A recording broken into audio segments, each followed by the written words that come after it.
आज हम computer organisation and architecture की last unit that is multi processor को डिस्कस करेंगे।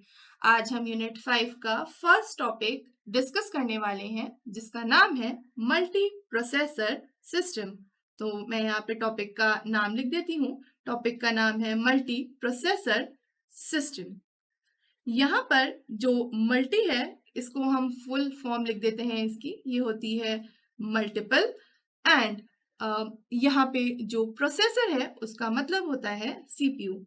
तो जैसा कि नाम से ही समझ में आ रहा है, मल्टी प्रोसेसर सिस्टम एक ऐसे सिस्टम होते हैं जहां पर दो या दो से ज्यादा सीपीयू होते हैं। ये दो या दो से ज्यादा जो सीपीयू होते हैं वो इंटरकनेक्टेड होते हैं मेन मेमोरी और इनपुट आउटपुट डिवाइसेस से। इसको एक डायग्राम से समझने की कोशिश करते हैं। तो मैंने अभी क्या बोला कि यहाँ पर क्या होगा, एक मेन मेमोरी होगी। ये मेन मेमोरी मल्टीपल सीपीयू से कनेक्टेड होगी। तो सपोज यहाँ पे मैं एक दो सीपीयू का एग्जांपल ले रही हूँ, एक मल्टी प्रोसेसर सिस्टम जहाँ पे हम दो सीपीयू को देख रहे हैं।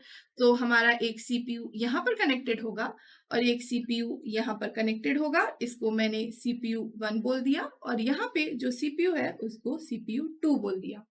इन सीपीयू के साथ इनपुट आउटपुट प्रोसेसर भी हो सकते हैं।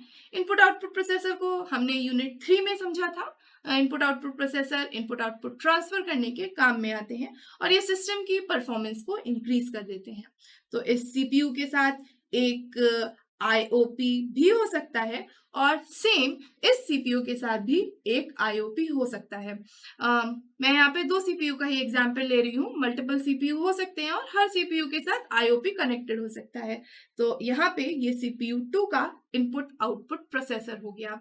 ये input output processor input output unit को कनेक्ट करेंगे।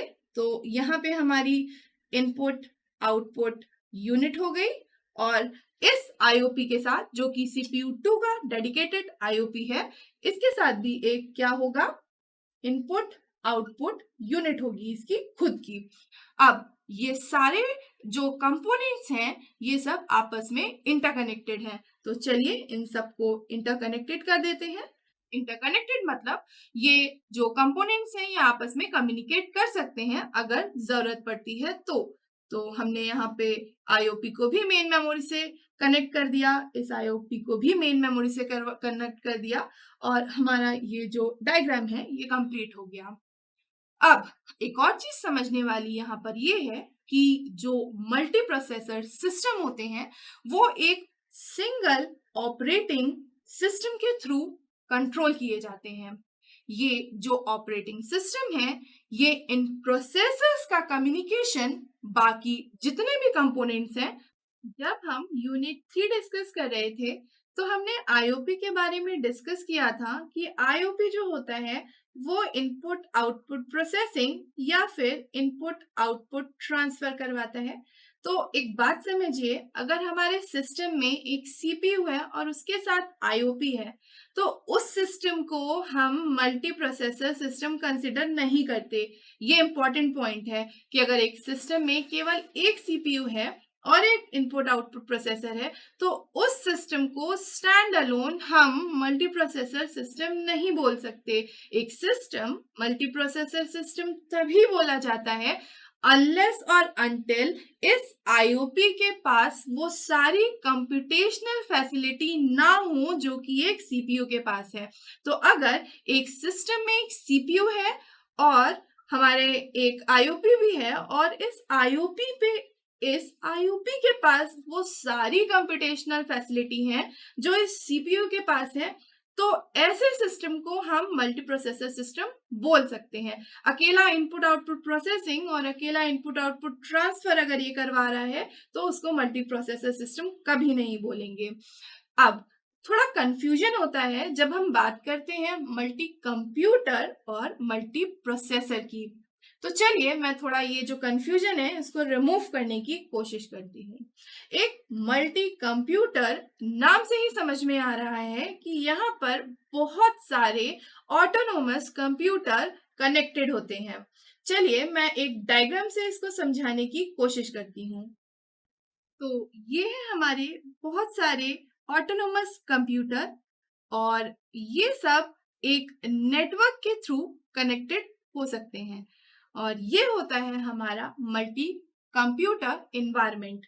अब अगर हम बात करते हैं मल्टी प्रोसेसर की, तो वहां पे क्या था, एक ही कंप्यूटर में मल्टीपल प्रोसेसर हो रहे थे, और ये मल्टी प्रोसेसर जो थे ये डिफरेंट कंपोनेंट से कनेक्टेड थे। मतलब एक ही सिस्टम में मोर देन टू सीपीयूज हैं, और मल्टी कंप्यूटर में ऑटोनोमस कंप्यूटर है।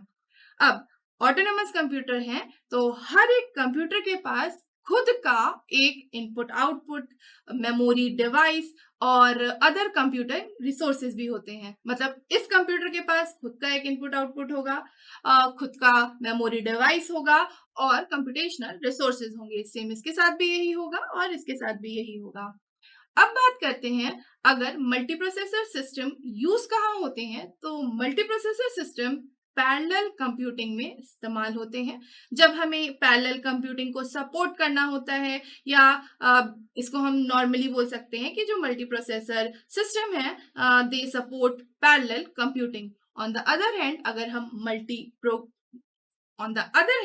हम मल्टी कंप्यूटर की बात करते हैं, तो जो मल्टी कंप्यूटर है वो डिस्ट्रीब्यूटेड कंप्यूटिंग को सपोर्ट करते हैं।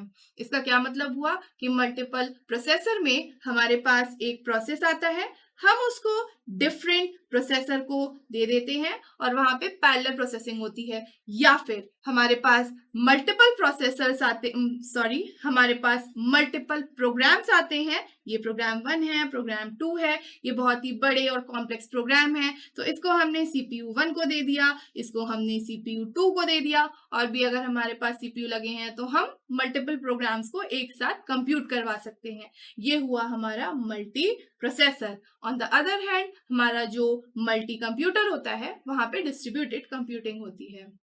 तो आज हमने समझा मल्टी प्रोसेसर सिस्टम होते क्या हैं, और एक multi processor system multi computer से डिफरेंट कैसे होता है।